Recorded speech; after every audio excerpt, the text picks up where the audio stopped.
The next major is the Masters. Hello and welcome to the Open Special. That's it. We're done. We're dusted. Yeah. And Scottie Scheffler has won half the majors in 2025. I feel a bit sad. I'm going to pick you up instantly to get ahead of the people who are going to Ryder Cup. The next men's major. There is still the IG women's, but I'm just getting ahead of you're quite right. But yes, but it does. Has it been a damp squib? I don't want to say that because Scottie has won it by playing better than everyone else. And can we also point out, Tom?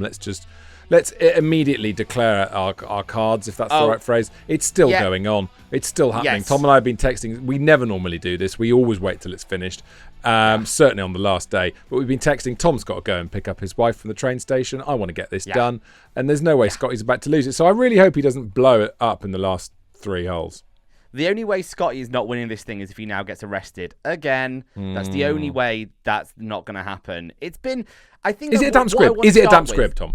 No, what I want to start with is what you've just said, and I think what has annoyed me a little bit is, okay, you scratch Scottie off, and it's a really exciting tournament with some amazing names who are all battling it out, and the golf becomes really exciting. There's Gotter up in there, who's obviously had an amazing week last week. Rory's there blowing up and then getting birdies, and it's a bit all over the place. It's really exciting just below the surface. Yeah, and Fitzpatrick was sort of in the mix for a bit. He's sort of... I don't think he's quite as sharp as he needs to be at the moment to really challenge. I'm not sure. I don't know, man. It's like Tiger times when you look at all the people in the pursuing pack, and it took several years for Mickelson to come out of that pack and actually challenge Tiger. And I start to worry, are we going to have that situation again? And I don't want to sound on a downer. Let's first and foremost celebrate Scottie, and in the same way that we all now celebrate Tiger, let's celebrate Scottie and just nod at how incredible he is, at the way he's done it. It's not like he's done, like when Faldo won the Open back in 1832, he famously he parred every hole on the last day, and he did it his way. He sang "I Did It My Way" as his speech, and that was a bit boring. But Scottie has gone out there and shot a great round. He has done incredible things. He hit the lip of a bunker. Course. He got a double bogey. Let's not forget. He gave us a glimpse of something for a second. It's the only point today that my heart rate entered the sort of rate it normally is at the end of a golf tournament. It was like, and then instantly went back to doing what he does best, which is just plodding around and playing really. Well, he got a double bogey on 8, and then he got a birdie on 9, didn't he? It's the bounce. What he does. The bounce back ability thing is absolutely huge. On my walk to the studio, which is about, let me look at this, 8 seconds. Rangefinder, probably like 30 yards to my back door. The studio's in my garden. Into wind. I really didn't want to be neggy about Scottie because if I looked back at people during the Tiger moments and people like, he wins again, I'd be like, you're missing the point. This guy's dominating the game in a way that we never thought would happen. And we've spent the last 20 years, 15 years saying it's never going to happen again. I had a long chat with someone on a round of golf recently going, the Tiger domination will never happen again. And lo and behold, I'd say we're at the door of that. We're at the door of it, but I would say that the domination, we can't call that yet. He's still got several more years to go. The way that Tiger was number one for an insane number of weeks, the way that Tiger won the calendar, not the calendar major Grand Slam, but he got Tiger Slam. He did the Tiger Slam. He did his own thing. You know, that's crazy domination. Don't get me wrong. We're as close as we've been to Tiger since Tiger, but we're not there yet. He's still got, he's got to do what he's doing now for another at least 6 or 7 years, which I would suggest is unlikely. But what interests me with this is it's all well and good us sitting here, the sort of YouTube commentators and social media guys being like, is it the Tiger thing? Because we love a bit of hype. We love a bit of excitement. We get overexcited. That's our job here in the space. Yeah. But even the proper commentators, the Nick Dohertys, the Dame Laura Davies, the grown-ups, the grown-ups, the people who actually know what they're talking about, even they are sort of now saying, are we entering that world? Like, it's not crazy to think it anymore, I don't think. No, it's and this is what I mean about when you say, yes, Scottie is good, but Matthew Fitzpatrick is on his heel. And no offense to Fitz, he's an incredible player. The only person who there is who's comparable, there's two other people in the world right now who are comparable, and that is Rory, and I'm with the best one in the world. Rory's 36 or whatever it is. He might not be at his peak for much longer, which is a horrible thing to say, and Bryson. And we have to talk about Bryson. We have to talk about Bryson because I would say Bryson is the only person is going to be the Nadal to his Federer. I would suggest, or whatever other sporting analogies you want to use. Because what Bryson did, he shot the lights on Thursday, didn't he? If that's possible. Oh God, the lights were. It was the sort of moment. Do you know, at the end of a nightclub where all the lights come blaringly on, and oh my God, the lights are on. That's what it was on for Thursday. Yeah, 7 over. For Bryson. 8 over. Something like that. Yeah, 7 over, and then he went on to have 3 amazing back-to-back rounds. There was talk of him not even making the cut, and he was a moment today where he was 3rd. Yeah, it's incredible. Absolutely insane. He was a clubhouse leader for a couple of holes. Just shows you, he's a scientist and he studies these things. That's what he wants to do. He's a physicist and he goes and thinks about stuff. And we all think of him as I certainly have termed him in the past as something of a, how can I put this, cowboy type vibes. And that's not fair. He's a clever guy and he thinks golf through. And he learnt from what happened on Thursday. And look what he then did Friday, Saturday, Sunday. Like, the guy is a genius golfer. I would never deny that. His golfing skills are amazing. And also, I think there was a really interesting point that was made to him in his exit interview at the end of the round, was the amount of kids that were following him round and loving him. Not majority, but he has a huge, very young fan base. Yeah. And if that isn't amazing for the game, then I don't know what else is. Yeah, when I go down to Wentworth in September and I'll take my boys, I don't think Bryson is doing that. Obviously, if Bryson was there, that's all they would talk about on the way there. Yeah, are we going to see Bryson? Yeah. And Rory's there. Yeah, I want to see Rory, but are we going to see Bryson? Like, he's next level because he hits the ball really far and he's awesome on YouTube. He hits golf balls over his house. Like, absolutely, And there was a moment on what was it, like Tuesday practice or Wednesday practice, where he teed one up and hit like a stinger and was walking off the tee box and everyone booed him because they didn't hit driver. Walked back and hit the driver. Brilliant. A bit of a character. Thank God, like a bit of something. And whether you think he's playing the game or not, I don't know. I've always really liked him, if I'm honest. I've always been a Bryson fan because I've always found him interesting. He was a little arrogant at the start, but that's never bothered me. I like that. It's the reason I like Poulter back in the day, is they had something to say for themselves, and that's why I love those characters. But he's so likable now. And whether you think that's him putting it on for the cameras or that's who he is, he engages with the kids. He hands out autographs. He throws balls. There was a woman that dropped her umbrella from one of the stands. He went and picked it up for her. And whether you think that's just because he knows cameras are rolling or not, it doesn't matter. Like, it's genuine. I don't think it's calculating for that stuff. I think, it wouldn't sustain if he was just doing that in a calculating way. I think he's just a nice guy. I do think that. The other thing as well, which we should talk about, talking of Bryson, which is a bit depressing and does make me feel a bit sad, going into the Ryder Cup, which of course is very exciting and on the horizon now. Yeah. I'm looking at the. We're in the last few holes now, so as we record this, Scottie's on 16. There's a lot of American flags in that top 10. Oh yeah. But let's wind the clock back to the last Ryder Cup, and I remember in all the build-up, we'd almost resigned ourselves to not winning that thing. It felt so depressing going into that when you looked at the names there compared to the American names. Yeah. And we had an amazing time with it. Do I think we're going to win over in New York playing Bethpage Black against the sort of golfers they have? No. No. But I felt this before and we did okay. Okay, fine. We'll do lots more about the Ryder Cup. We will touch on that. But just looking at it now, and it's interesting the way they've come through as the course has got softer. It was very calm towards the end of the round.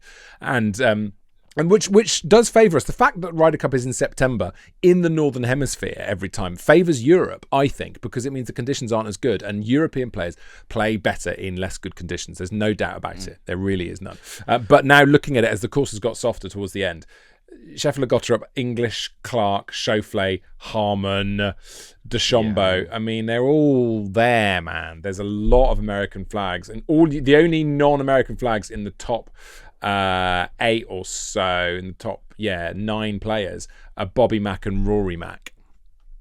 Yeah, and that's it. That is quite scary, isn't it? It is a bit, yeah. You know, because I was giving him the absolute big... And I am a curse. I think I can now reflect on that. I'm a golfing curse. Yes, I went very bullish for Marco Penge a couple of days ago. How did he get on? How did Penge get on? Sorry, I can't. I don't know what you're saying. Okay. All I can say is that he didn't quite have the Open that I think he deserves. But we need that. We need that young, exciting talent to come in, because that's the only way I think we're going to do anything good over in New York. Yeah. Oberg, man. Oberg. Let's not get distracted about the Ryder Cup. Ludwig will be the saviour. Let's not get distracted about the Ryder Cup. Let's just have a few more minutes to enjoy this episode and dwell on the Open and the fact that Scottie's done it. So obviously, it's worth looking at a few performances in the pack behind and thinking about what it means to them. Tommy Fleetwood didn't disgrace himself at all. Rory McIlroy. No. Are these people going to be happy with their year? Fleetwood's an interesting one because I didn't see loads of his game on Thursday, but everyone that I spoke to, and especially the people that were there that really followed him, said that his score on Thursday did not reflect the sort of golf he played. He just got bad breaks. And actually, Bryson said that as well. Bryson said his game from Thursday to Friday was totally the same. It was a mirror image of itself. He just didn't get any breaks on Thursday, and then he got all the breaks on Friday. And that's links golf, isn't it? That's the difference. Yeah, it is. It's massive.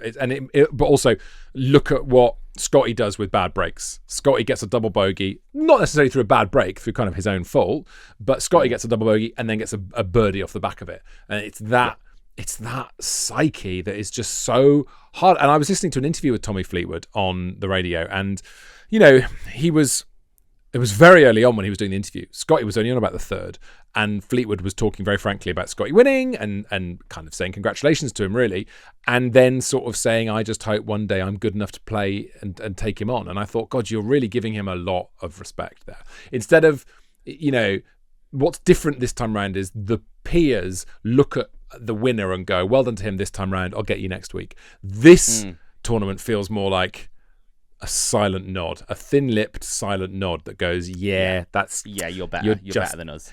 You're right? Better than everyone. Yeah, but he's not always been that way. To go back to Bryson, he had a really interesting, back to the exit interview.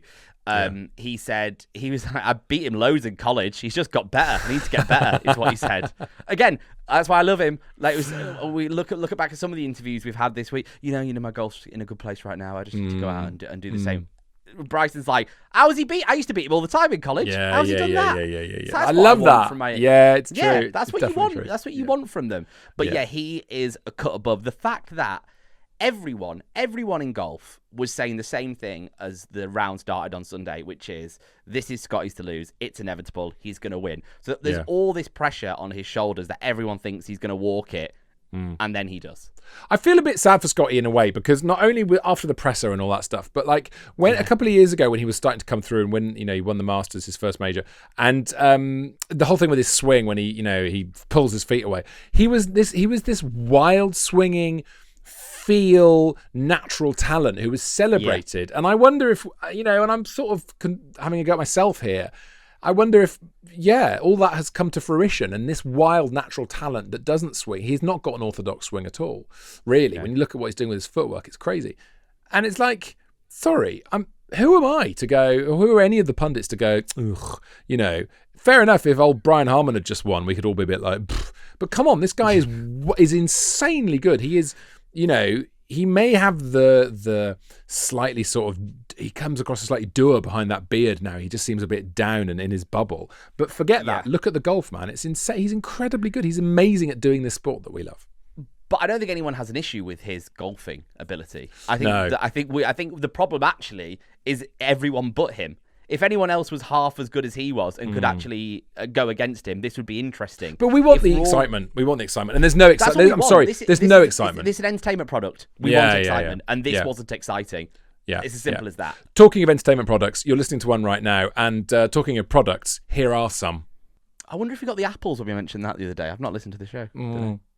Have some products.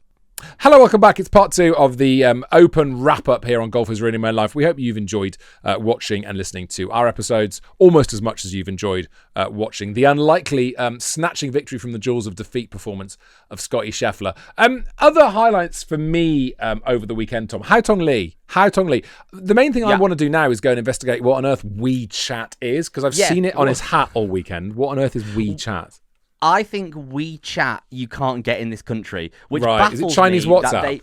Yes, I think it's Chinese WhatsApp. From what I know, it's Chinese WhatsApp. So it baffles me that sponsor's done that, because the vast majority of people that are seeing it can't actually use the product that they're sponsoring, but that's fine. He had an interesting round. He a bit more fireworks from him. He seems like a nice guy. I like him. He seems like a happy chappy. I like him, and I've noticed him a few times. Is he a ping player? I feel he's a ping player. Will you check the WhatsApp group? I think I'll do it once we've done this. Famously, he's on WeChat, so he won't actually be in the group. He's not on our group. But I've seen him a few times on DP and thought, he's really interesting and he's really good. And I really enjoyed his ball flight. All compliments, to your ball flight. Like, it's amazing. Hard left with a big low slice on it. I mean, and to control that, hence why often he finds himself in the rough. But it was it was fun to watch on the old watching the, what's it called, the TrackMan.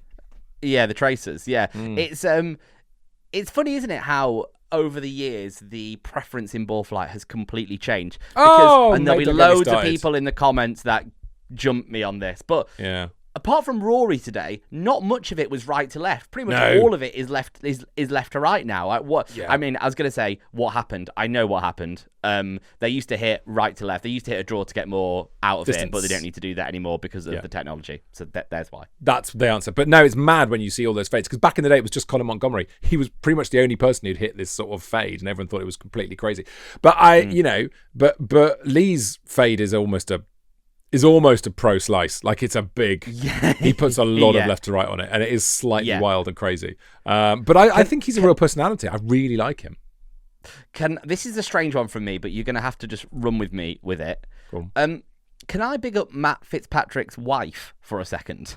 Yes, I'm sure you'd like to big up Matt Fitzpatrick's wife. Yeah, I mean, there was something of a viral sensation, wasn't there, of Matt Fitzpatrick's wife playing with his balls. Marking his balls, yeah. And since then, I've become a bit obsessed with her TikTok channel, because it's really funny, because it gives you an insight into Matt's life as just a normal bloke, as just her husband, as opposed to being, oh my God, this is Matt Fitzpatrick, it's all gleaming and glossy. It's just their wedding day, them going to Wimbledon. It's really nice. It's actually really, really interesting if you want to go and check it out. It's really, I had to do something while the golf was on Sunday, so I've been doing anything but watching it. It's also really interesting because on the video, which went viral, of her decorating Matt's golf balls and getting ready for his weekend, it was on the Friday night she dropped the video. Matt's dad is in the background, Matt, and also, of course, Alex Fitzpatrick's dad is in the background. And my wife is from Sheffield, and I cannot tell you how much the Fitzpatrick dad is like central casting man from Sheffield. My father-in-law could not look more. He looks like a lecturer at a poly. I mean, he is just the most normal Sheffield bloke, and he's sitting there in a multi-millionaire's house with his daughter-in-law. Matt Fitzpatrick's wife is absolutely stunning, and it's just very American. And very I don't American. Say that in a bad way. Very American, and they're very Sheffield. Her teeth are whiter than the balls. Can I say that? Is that okay to say that? That's not being rude, is it? It's a compliment. I mean, exactly. It's just a really, really funny mix. And I'm not going to do the Mrs. Merton question. Those of you who understand that will know what I'm saying. I'm not going to do that question. Means. I don't get what that. I'll tell you off air. But it's a really I think that Fitzpatrick's a brilliant, and I am glad that he's had a good week. It's been good to see him back. The thing as well that I would like to see is players who've done well on this weekend, who will draw us back into the DP World Tour, who will make the closing months of the season more interesting as we go into Wentworth and things like that. So the Højgaards, for example, have been fantastic. The brothers, seeing them out there, getting to know them. It's all about getting to know the personalities and the plot lines so that we can then invest in the tour and watch all that stuff, because DP World Tour, is not realistically as big as it used to be. It used to be, when I was a kid, the same as America, the PGA Tour. Yeah, which is mad to think. We all need to get watching it. It is a bit mad, yeah. Something I want to big up, and I mentioned this briefly on the podcast yesterday, is I'm finding amateur golf, or like high-level amateur golf, more and more interesting, because it's really accessible and it's not shown that much. So you've got to dig into it and go after it to find a bit about it, and I think that's really interesting. Yeah. And we spoke about it with the Fred Riley thing from Augusta the other day. I think we should be talking more about the Walker Cup this year, because that's really soon. Good If you don't know what the Walker Cup is, the Walker Cup is the amateur version of which GB and I versus America. Old so school. It's Ryder Cup-ish. Where is it? When is it? Do you have details? Yeah, it's like 42 days away. I was on the website earlier, so it's like I think it's end of August in September, and I think it's in California this year. It's over in America, but these are the names that will go on to dominate the sport in a few years' time. And yes, I'm sort of half mentioning it now because I don't know if Sky Sports show it. I probably should have brought that to the table before bringing this. Listen, but we speak first, research after the show. That's a rule on this show. Yeah, exactly. And I think that's something we should all be getting behind and watching. And yes, like the Lytham Cup as well, which has already happened. I think that happens in May, which is probably the most prestigious amateur comp the country has. You could, if you're in the northwest of England or you're around Lytham, you just walk on and watch it. You don't have to pay. You just go and watch these guys play unbelievable golf. Yeah, I mean, how many of us have been at our local course, and maybe you're lucky enough that your terrace at your local course looks out onto a tee, and there's a couple of players at your course who are really good, and they're off probably +2, and you watch them tee off and go, oof, I'd love to watch them play. Well, when you go watch something like the Walker Cup, it's not +2, they're off like +4, +5. Go and watch those guys. I mean, we've said this again and again and again, but we kind of need to put our money where our mouth is here, Tom, and actually go and do it. But watch the qualifying, go to the practice days for big events, go and watch things like the Walker Cup, go and watch the women's in Porthcawl. If you're in South Wales, get down to Porthcawl. Like there are so many brilliant golf events that are not the main ones. It's quite interesting what they're doing at the Open next year as well. They've been promoting this on Open Radio, which I've loved. I don't know if anyone else has been listening to Open Radio. I know about it because friend of the show, Sophie Walker, does it. Oh, yeah. It's on. Have you listened? Have you done anything with Open No. Radio? Have you No, listened I haven't. Okay, it's great. So it's on the app. You press it. It's literally commentary from the start of the golf right to the end of the golf. It's amazing. It's like the best 5 Live coverage you could ever have. Yeah. So I've been listening to a lot of that. And in starting this anecdote, I can't remember where I'm going to go with it. Oh, but it's great, though. Keep going, mate. I'm really enjoying it. So you've been listening to the Open Radio. So this is what most people are listening to when they're out on the course, right? They've got their headphones on. They listen to it because you can get there's a very good signal broadcast around the course.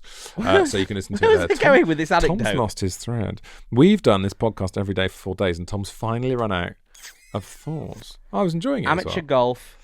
Yeah, Sophie Walker talking about other tournaments to go and enjoy. This was it. This was where I was going with this, right?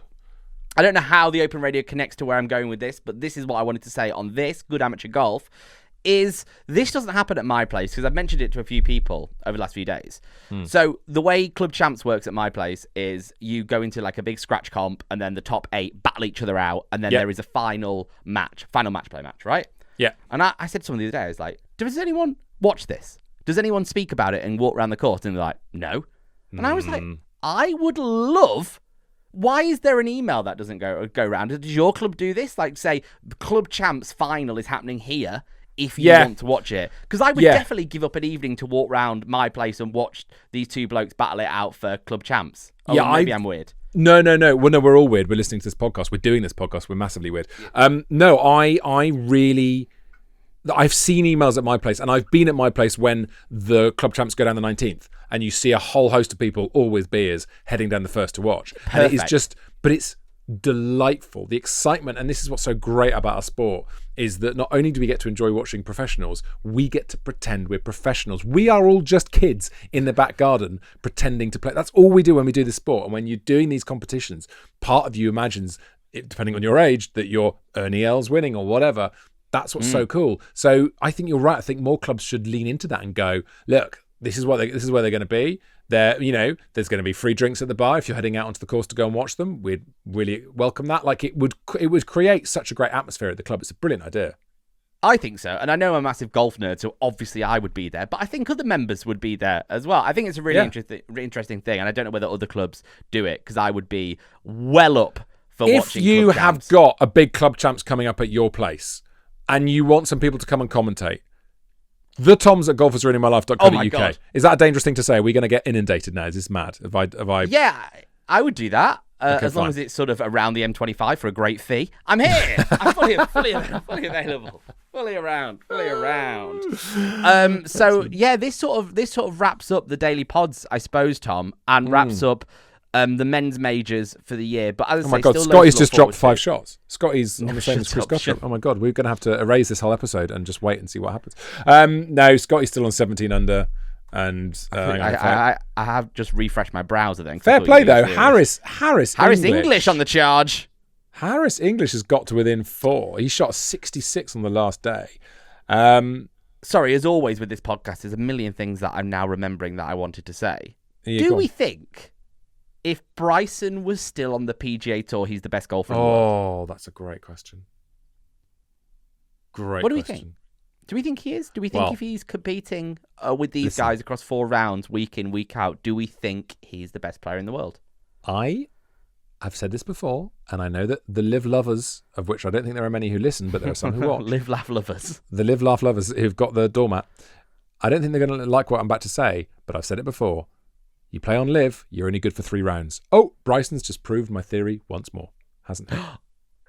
Oh, yes, but last time you made this hot take, Tom, you did this last time, and lots of people pointed out that Bryson's last round was his best round. You said, this was it. You made a big thing about people getting tired, and then during Bryson's last round of the last competition, he got better. And it was wrong. And there were lots of comments, because I wasn't saying physically tired. I meant mentally tired, and you don't have the concentration. But everyone, I was meaning sort of mental fitness, and everyone went, he's obviously fit. And it's like, guys, don't worry about it. Hold on, you TikTok people took what you were saying out of context. Correct. And then said, it's amazing what happens if you give anyone a microphone. Yes, it is. You get a microphone. Good luck with your golf pod. But I would say that it's very, very interesting. Again, that theory is proven. He's amazing for 3 rounds. And so, Tom, to answer your question, without a doubt, Bryson would have a lot less money, but he would be better at golf. Fact. Oh, that would make the PGA Tour so good. Oh my God, imagine if the Scottie. PGA Tour next weekend, you had Bryson and Scottie and I don't know, like, imagine Cameron Smith was still good. Yeah, guys, it's hard to imagine. This is a half remembered stat. He is one of the few golfers, so this doesn't make sense, but he's one of the most interesting golfers who has not made the weekend of any major this year. Wow, that's a big moment. Can I also say another stat as well that springs to mind? Ernie Els in 2012 was the last person to win the Open who had won it before. Since then, every year the Open winner has been an Open winner for the first time, and that continues. Well done, Scotland, Scheffler. Now, yes, it does. Did Lee? Oh, I was going to do another half-remembered stat, but I won't. Oh, I love them. I love them. I think we should do a special, which is just you and me doing half-remembered stats. Lots of pausing and going, this might not be true, but just gossiping. Essentially, it's gossiping. Yeah, it's golf. Yeah, it's golf gossip. But it's been a joy to do the daily pods. Thank you so much for all the listens and all the emails and all the love. We could do it forever. We really could. If other things didn't get in the way, like radio, dogs, wives, jobs, our own attempts at playing golf, we could be here on a daily basis. But alas, we will be back here on Thursday for a Golf Bidders email corner. So the Toms at golfisruiningmylife.co.uk, get those in. Yes, get those in, and we will see you soon. Over and out. All the best, kind regards. Bye-bye now.